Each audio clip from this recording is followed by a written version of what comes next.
వ్యవహారం రాజకీయ వివాదంగా మారిన నేపథ్యంలో అధికార ప్రతిపక్షాల మధ్య మాటల యుద్ధం కొనసాగుతుంది.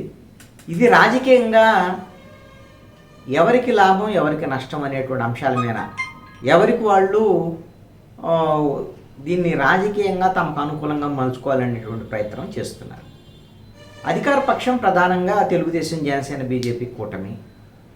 వైఎస్ఆర్ కాంగ్రెస్ పార్టీ ప్రభుత్వంలో తిరుమల తిరుపతి దేవస్థానానికి సంబంధించిన లడ్డూ ప్రసాదంలో అపచారం జరిగింది అనేటువంటి ప్రచారం పెద్ద ఎత్తున ప్రజల్లోకి తీసుకెళ్ళారు.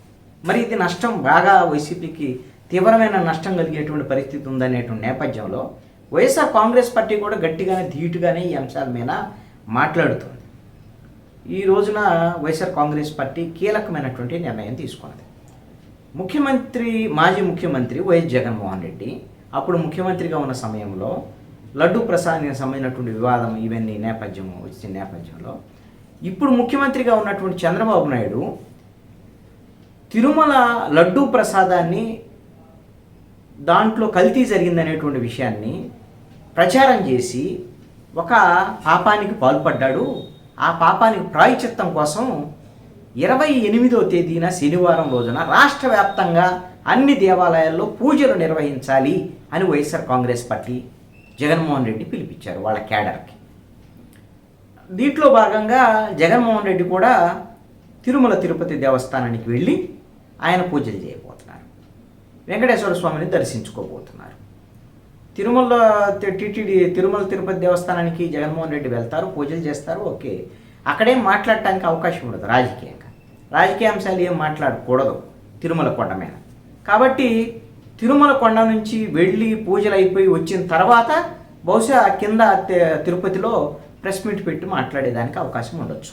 రాష్ట్ర వ్యాప్తంగా కూడా వైసీపీకి సంబంధించినటువంటి శ్రేణులందరూ కూడా అన్ని దేవాలయాల్లో కూడా ఈ మేరకు పూజలు చేయబోతున్నారు.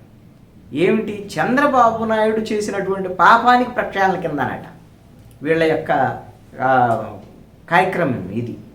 ఈ రోజున పేర్ని నాని, కొడాలి నాని, అదేవిధంగా వల్లభనేని వంశీ ముగ్గురు కూడా ప్రెస్ మీట్ కూడా పెట్టారు. ప్రెస్ మీట్ పెట్టి ఈ సిట్ ఎందుకు సిబిఐ ఎంక్వైరీ చేయమనండి, డైరెక్ట్గా సిబిఐ ఎంక్వైరీ చేస్తే వాస్తవాలు బయటకు వచ్చేదానికి అవకాశం ఉంది అని. వాస్తవం YSR Congress party CBI enquiry అడుగుతుంది. అదేవిధంగా వైవి సుబ్బారెడ్డి వీళ్ళు సుప్రీంకోర్టులో వేసి అవసరమైతే సుప్రీంకోర్టు సిట్టింగ్ జడ్జితో విచారణ జరపండి, ఒక నిపుణుల కమిటీ వేయండి అని కూడా వాళ్ళు డిమాండ్ చేసినటువంటి పరిస్థితి ఉంది.